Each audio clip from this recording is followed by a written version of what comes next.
They say geniuses live quiet lives, but Isaac Newton? Not a chance. Behind the powdered wig and solemn portraits was a man so petty, obsessive, and downright dramatic he could have headlined a season of Real Philosophers of Cambridge. Born prematurely, obsessed with apocalyptic prophecies, and prone to feud like a 1600s Twitter troll, Newton didn't just discover gravity. He dropped the apple and the mic buckle up, because his life is less bedtime story and more full-on academic soap opera. It's March 1727, and the most brilliant man in England is dying, quietly of course, but not without a little drama. Isaac Newton. Yes, that Isaac Newton, the guy who supposedly got bonked on the head with an apple and invented gravity, is lying in bed, 84 years old, rich beyond imagination, and completely, utterly alone. No loving family at his side. No loyal friends weeping over his legacy. Just a few stiff attendants waiting for him to stop breathing so they can start arguing over his estate. His final recorded words? He basically shrugged and said he didn't know what people saw in him. Modest to the end? Maybe. But more likely, tired, bitter, and painfully self-aware. This is the man whose mind reshaped the universe, who decoded the very machinery of reality like it was just another math problem, but couldn't keep a single lasting friendship. The man who gave us the laws of motion, but spent years in silence plotting revenge over scientific slights. The man who had the world bowing at his feet, but insisted on living like a secretive, paranoid recluse. And that's the version of Newton history books never mention, the lonely wizard behind the equations, the genius who spent as much time studying alchemy and apocalypse as he did physics. So, how did we get here? How did a sickly, fatherless farm boy from rural England climb to the top of the intellectual food chain? And why did he burn almost every bridge along the way? This isn't just a story of science.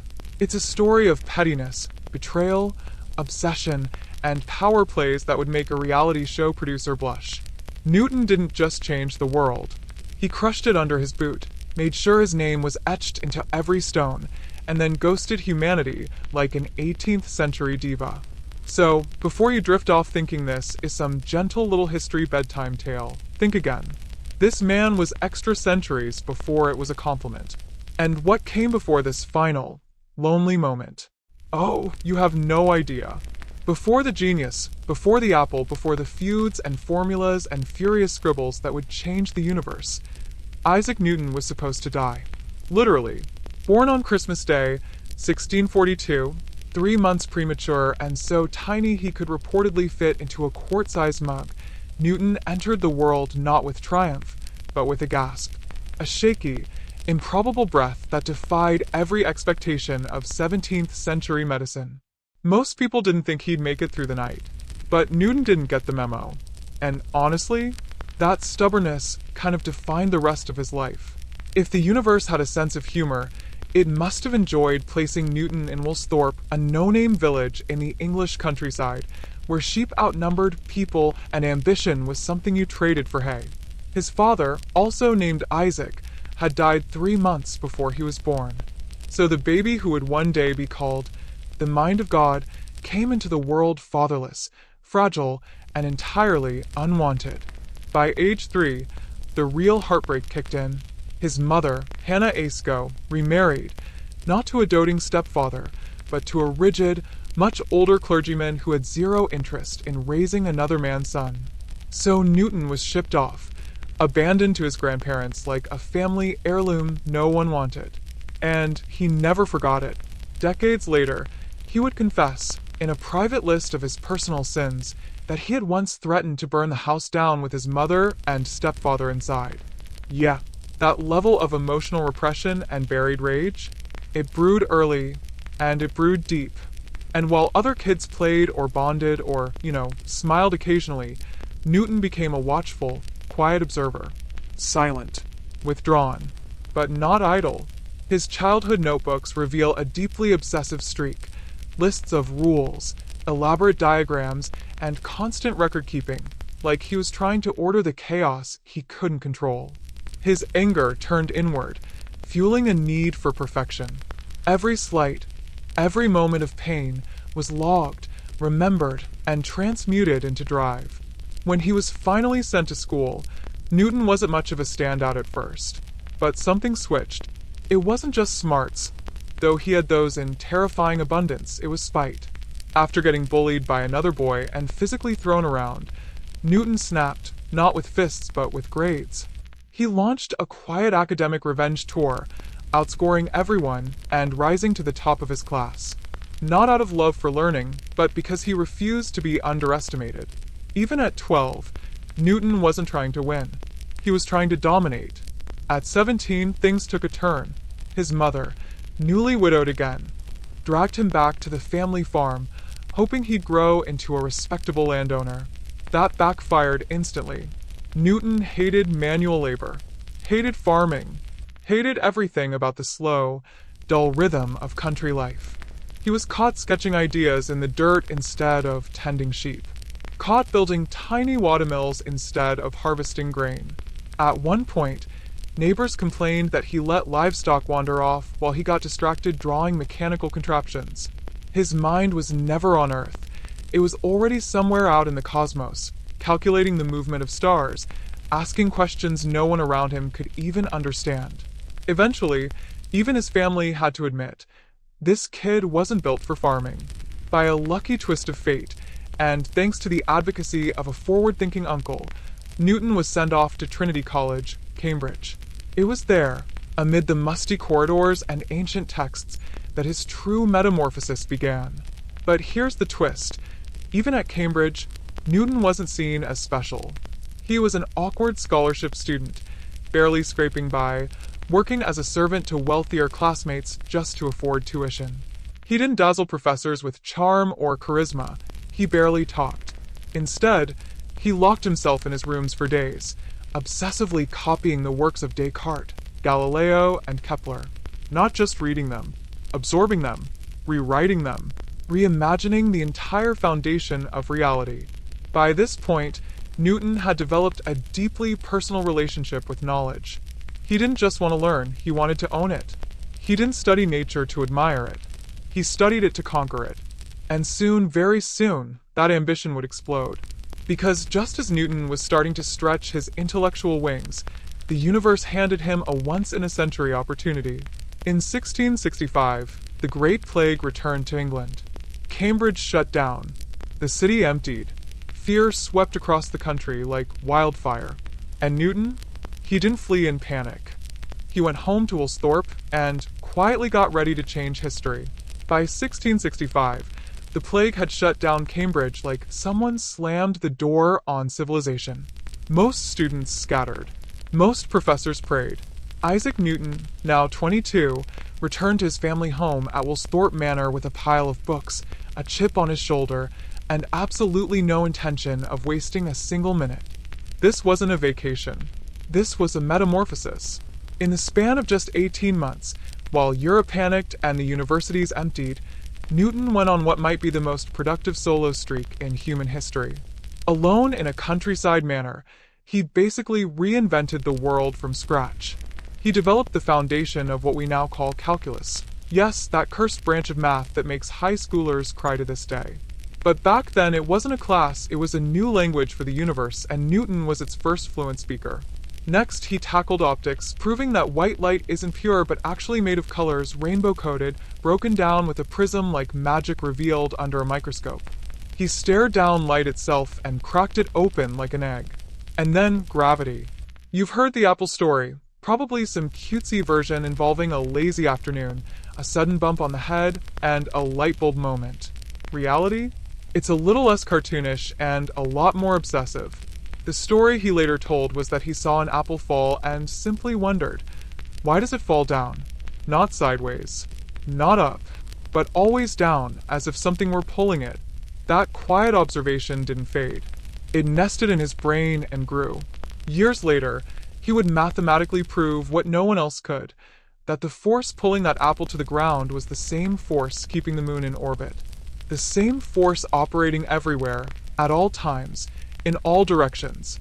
But here's the thing no textbook tells you. Newton didn't share any of it. Not at first. He sat on his discoveries, buried them in notebooks, obsessively revised them, let them gather dust while he worried they weren't perfect. Why?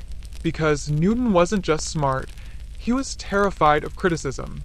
And he was already deeply suspicious of other scientists, even when they didn't yet know he existed. For someone so obsessed with unlocking the universe, Newton had the social grace of a stone gargoyle. He hated being challenged, hated collaboration, and treated academic debate like a blood sport. He didn't want to win praise. He wanted to annihilate anyone who got too close to his intellectual turf. But you can't stay invisible forever. By the late 1670s, Newton's work on light began to leak out.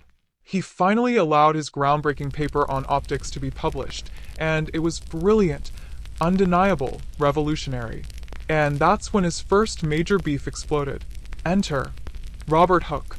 Hooke was no amateur. He was the current golden boy of the Royal Society, England's leading scientific club, and had a sharp mind, sharper tongue, and the kind of messy reputation that made him both admired and feared. Hooke read Newton's paper and gasped, criticized it, suggested that Newton's ideas on color weren't entirely new, that maybe, just maybe, some of his conclusions had already been floated by, well, Hooke himself. That did it. Newton snapped. In a move that would become classic Newton, he didn't respond with debate. He pulled back entirely, stopped publishing, cut ties with the Royal Society, spent years in icy silence, holding a grudge like it was a second job. To Newton, this wasn't a disagreement, it was an attack. And he was going to remember it forever. Meanwhile, other ideas Newton had been sitting on were beginning to bubble up elsewhere. Most notably, calculus. Another mathematician, Gottfried Wilhelm Leibniz, was working on similar mathematical ideas in Germany, and unlike Newton, Leibniz was actually sharing his work. Publishing. Getting credit. Being liked. And when his version of calculus hit the academic scene, Newton took one look and declared war. The two men would spend years locked in a bitter transcontinental feud over who invented calculus first. Newton claimed he had all the evidence in his dusty notebooks. Leibniz insisted he developed it independently. What should have been a technical debate turned into a full-blown smear campaign, with both men dragging each other through polite academic hell. But Newton had the edge. By the early 1700s, he was president of the Royal Society, and he used it. Stacked a committee to investigate the calculus dispute, and surprise, surprise, the committee concluded that Newton had priority. Want to guess who wrote their final report? Newton. In secret. The man rewrote his own legacy and signed it with another name. And, to be clear, he was a genius. His theories on gravity, motion, and optics became the foundation of classical physics. But he wasn't just driven by wonder. He was driven by vengeance, ego, and a deep fear that someone, somewhere, might steal his spotlight. At this point, Newton wasn't just a scientist. He was a gatekeeper, a throne sitter, a grudge holder, and he was just getting started. Because in the next act, Newton stops trying to decode the world and starts trying to control it. From chasing immortality in mercury-stained labs to decoding hidden messages in the Bible, he descends into mysticism, secrecy, and obsession that almost makes his science look like the normal part of his life. And trust me, you haven't seen anything yet. By the time Isaac Newton was in his late 30s, he had already cracked gravity, rewritten optics, and mathematically modeled the machinery of the cosmos. Most men would have retired smugly into a velvet chair by a fire and lived off their accolades. Newton? No. He turned around, locked his door, and dove headfirst into alchemy. Yes, you read that right. The same man whose name is plastered all over physics textbooks was spending his nights trying to turn lead into gold. Not metaphorically. Literally. You see, Newton believed the universe wasn't just logical, it was mystical. Underneath the clean lines of geometry and the precision of motion, he was convinced there was a hidden, divine code. Something ancient. Something secret. He wasn't just studying nature anymore, he was trying to unlock the will of God. And so began the secret life of Isaac Newton. He stopped publishing. He stopped socializing, not that he ever did much of that. And inside his study, he created what can only be described as a DIY wizard lab. He filled it with strange metals, medieval manuscripts, sulfuric acids, bizarre diagrams, and more mercury than a human should ever touch. Spoiler alert, it absolutely messed with his mind. By the end of his life, he had written over 1,000,000 words on alchemy, more than he ever wrote about physics. But here's the kicker. He wasn't just experimenting. He was obsessing, poring over ancient texts in Latin, Hebrew, and Greek, reading the Bible like it was an encrypted message. He believed that God had scattered secrets across Scripture in hidden numbers and symbols, and that he, Newton, was the chosen one to decode them. He meticulously analyzed the dimensions of Solomon's temple, convinced that its architecture held the blueprint to divine knowledge. He tracked biblical prophecies like a conspiracy theorist with a corkboard. He calculated the exact date he believed the world would end, the year 2060, not with fire and brimstone, but with the end of human corruption and the return of a divine order, a cosmic reset. Let that sink in. The man who discovered the laws of motion also made end times predictions using Bible math. And the alchemy? It wasn't just about gold. It was about purity. Newton thought the physical world could be transformed, purified, through secret processes. He believed base metals had hidden potential, just like human souls. He saw the universe as a vast spiritual machine, one that had been corrupted over time and needed decoding, restoring, refining. He didn't want to observe nature anymore. He wanted to transcend it. But all this secrecy came with a cost. Years of exposure to mercury vapors made Newton paranoid, erratic, and prone to violent emotional swings. In the 1690s, he suffered a total psychological breakdown, writing unhinged letters to friends accusing them of betrayal, espionage, and plots that didn't exist. He cut people off, isolated even further. For a brief period, he teetered on the edge of full-blown madness. And yet, no one knew. Why? Because by this point, Newton was untouchable, a legend, the quiet godfather of science. His peers saw only the polished results, the equations, the theories, the halo of genius. They had no idea that while he was reshaping modern science, he was also elbow-deep in mystical sludge, chasing immortality with secret codes and poisonous fumes. If today's scientists are trained to separate fact from fantasy, Newton smashed the two together like a theological particle collider. He believed the same hand that created the apple's fall had also whispered secrets into ancient scrolls, that truth was hidden in plain sight, and that only the most devoted minds, his mind, could see it. And here's the most haunting part. The alchemist in Newton never really went away. Long after he returned to public life, even after he became master of the Royal Mint, he continued his private studies, locked them away, guarded them, kept them hidden until his death. In fact, his work on alchemy was so controversial that when it was rediscovered centuries later, some scholars tried to pretend it wasn't real. That surely Newton couldn't have believed that. But he did. Isaac Newton was never just a man of science. He was a mystic disguised as a mathematician, a wizard in a powdered wig, a man who stared at the stars and saw not just gravity but prophecy. And while the world hailed him as the rational father of modern physics, Newton was chasing something far stranger, the divine truth behind the curtain of reality. So far, you've met Isaac Newton, the lonely genius, the obsessive recluse, the alchemist in the shadows. But now? Get ready for the plot twist of the century. Because in his 50s, Newton didn't retire into old age or fade quietly into the background. He pivoted. Hard. From mystic outsider to powerful insider. From academic exile to public titan. He rebranded himself, flawlessly, as a statesman, and took a job that would put him at the center of England's economic survival. Warden of the Royal Mint. That's right. The man who discovered gravity became Britain's top cop for money. It sounds absurd until you realize what the job actually was. The Royal Mint was responsible for the production and protection of the country's currency, which, at the time, was in absolute chaos. The economy was a mess. Silver coins were being clipped, forged, and melted down by the ton, and public trust in the money supply was plummeting. Britain was on the brink of a financial collapse, and they needed someone ruthless, brilliant, and incorruptible to fix it. They chose Newton. And let me tell you, he took to this new role like a man possessed.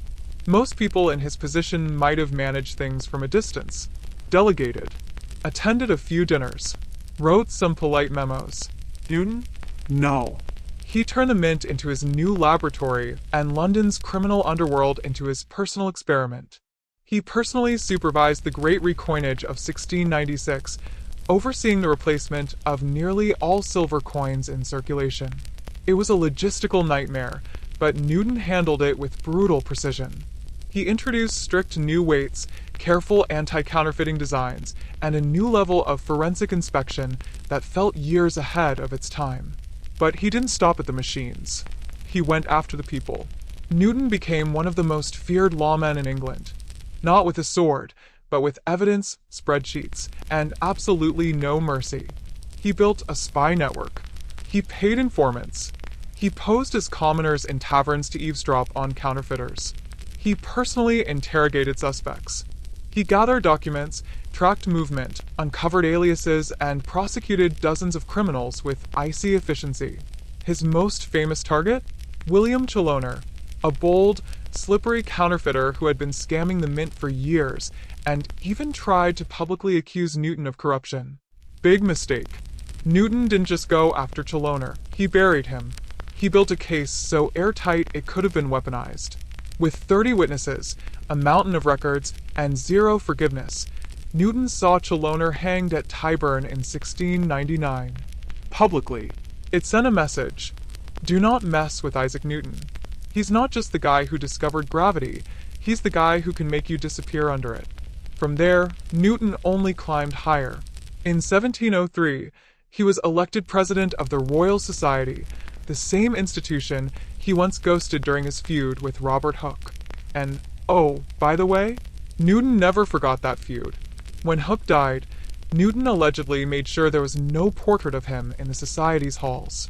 For over a century, it was like Hooke had never existed.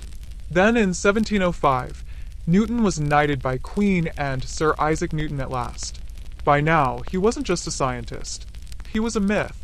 His Principia Mathematica had become the sacred text of modern physics. His name was etched into coins, manuscripts, academic halls. He was the intellectual crown jewel of Britain, revered, quoted, feared. But beneath the grandeur, Newton was still Newton, paranoid, controlling, and obsessed with his reputation.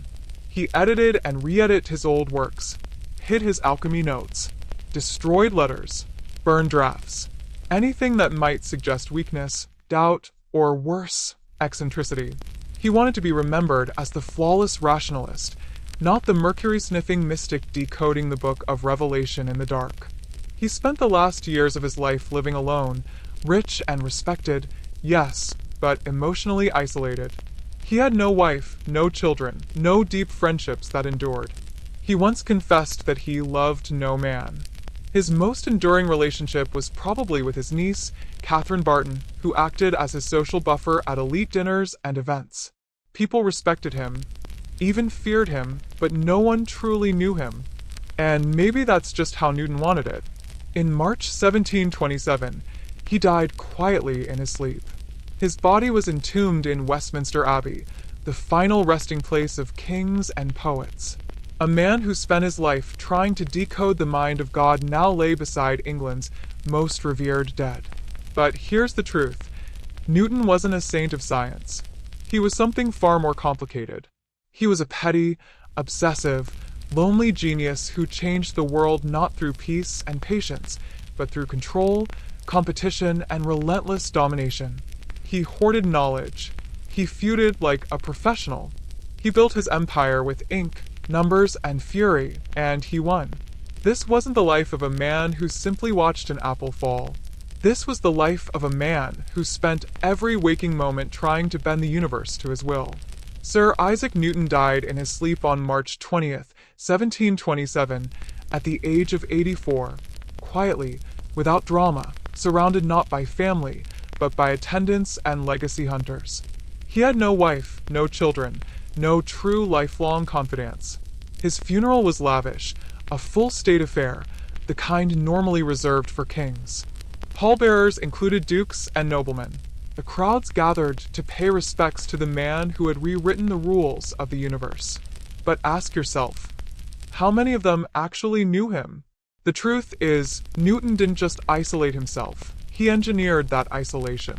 He built walls around his mind, so high no one could climb over. His friendships were transactional, short-lived, or strained. His collaborations were battlegrounds, and his need for control, intellectual, personal, even spiritual, consumed him right to the end. Yes, his legacy is eternal. His name is etched into the very bones of science. His laws of motion still govern the way rockets launch and satellites orbit. His calculus still forms the backbone of physics, engineering, and economics. His vision of a clockwork universe paved the way for the Enlightenment. He made the cosmos feel knowable, something humans could map, tame, and understand. But let's not romanticize it. Newton didn't achieve greatness by being balanced. He achieved it by being relentless, obsessive, often cruel. He never let go of a grudge. He never forgave a slight. He was suspicious, combative, and socially cold. He'd rather bury an idea than share it with someone he didn't trust. And he didn't trust anyone. Even his most famous works, the Principia, the laws of gravity, weren't shared out of joy. He published only when cornered, only when someone else got too close, when credit was on the line. His entire life was a chess game, and he played it with ruthless precision. So yes, he reshaped the world. But at what cost? He chased truth and found it, but couldn't enjoy it. He climbed to the top, but never reached out a hand. He died with accolades, money, and power, but no warmth. No one wept over him the way they might for a beloved friend or teacher. His letters are cold. His journals are solitary. His life, for all its greatness, reads like a brilliant tragedy, where genius wasn't a gift, but a burden he never figured out how to carry. And let's not forget, the man who wrote the laws of physics also believed he was chosen by God to unlock prophecy. He was a mystic, a secret alchemist, a codebreaker of divine mysteries. He spent more time chasing immortality through esoteric texts than he did through testable experiments. But he hid that part of himself, buried it in dusty notebooks and ciphered pages, terrified that it would taint his reputation. Because in the end, even Isaac Newton feared being misunderstood. And maybe that's the final irony. He gave the world clarity about motion, light, time, space, but he remained himself an enigma. We remember the man who saw the invisible forces that hold galaxies together. But we forget the man who couldn't hold a friend, or who once threatened to burn down his own house with his family inside, or who stared into the Bible with the same desperation he once stared into a prism. This is the real cost of genius. It's not just the sleepless nights, or the skipped meals, or the missed birthdays. It's the inability to rest, To trust. To share. to be known. Sir Isaac Newton changed everything, but he paid for it with himself. So the next time someone tells you he discovered gravity when an apple hit him on the head, smile, and then tell them the real story. Tell them he didn't fall under gravity's spell. He mastered it, and stood alone in the void he created. When Isaac Newton died in 1727, England buried a man, but the world began building a monument. Almost instantly, he stopped being just a scientist and became something bigger, a symbol, a secular saint of reason, a patriarch of the Enlightenment, a demigod of intellect whose mind, people said, had come closer to God's than any human before or since. But what happens to a legacy when the man behind it was never truly understood? In the years following his death, Newton's image was polished until it gleamed, sterilized, softened, made safe for statues and schoolbooks. He became the genius, the one with the apple, the man who discovered gravity, as if gravity hadn't always been there, just waiting for someone clever enough to name it. His Messier truths, the alchemy, the prophecies, the paranoia, were tucked away in archives, footnotes, and whispers. For over a century, Newton's massive, mystic writings on the occult and theology were deliberately hidden from the public. Why? Because they didn't fit the story. The story they wanted was clean. They wanted the Newton who sat under a tree and turned apples into formulas, not the Newton who melted metals in secret labs and scribbled biblical timelines predicting the apocalypse. They wanted a human calculator, not a man who saw himself as a divine decoder. And for a while it worked.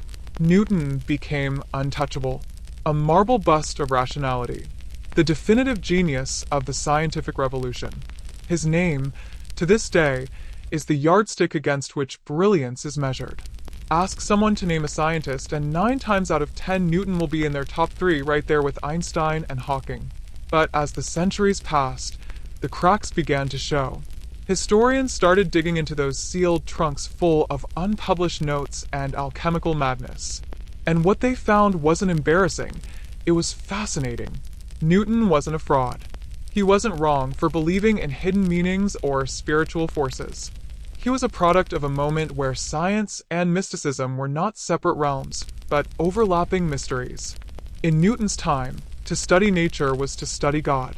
The idea that light could be broken into color was just as awe-inspiring as the idea that the Book of Revelation held the blueprint of history. Newton didn't see a contradiction in spending his days calculating planetary motion and his nights interpreting ancient Hebrew scripture. To him, it was all one unified search for truth, a divine design waiting to be decoded by a chosen mind. And this is where the posthumous myth becomes more than a pedestal, it becomes a mirror. Because if Newton teaches us anything, it's that genius isn't clean. It's messy. It's full of blind spots, bad tempers, secret fears, and astonishing beauty. Genius hoards ideas, burns bridges, isolates itself, and still, somehow, gives the world something it could never have imagined on its own. In the 20th century, Albert Einstein famously kept a portrait of Newton on his wall, not as a scientific idol, but as a rival. He once remarked that Newton's worldview had to be broken for progress to be made, but he respected it deeply, because even Einstein, for all his space-time theories, stood on Newton's shoulders. But even now, nearly 300 years later, we're still not sure if we've fully unwrapped the enigma. There's the Newton of the textbooks, logical, brilliant, controlled. Then there's the Newton of the archives, haunted, mystical, obsessed. Somewhere between the two is the real Newton. Not a saint, not a lunatic, but a man who believed the universe was a secret God had written in code, and he was born to crack it. And maybe he did. He didn't find eternal youth in a crucible. He didn't decode the Book of Revelation, but he gave the world something far stranger, the sense that nature itself makes sense, that hidden forces can be named, measured, mastered. So, what's the legacy? It's in every rocket launch, every math class, every time we look up at the sky and say, "What's out there?" and dare to answer with numbers instead of fear. It's in the fact that we still whisper his name like a spell, Newton, the man who figured out the rules, and still, somehow, broke all of them.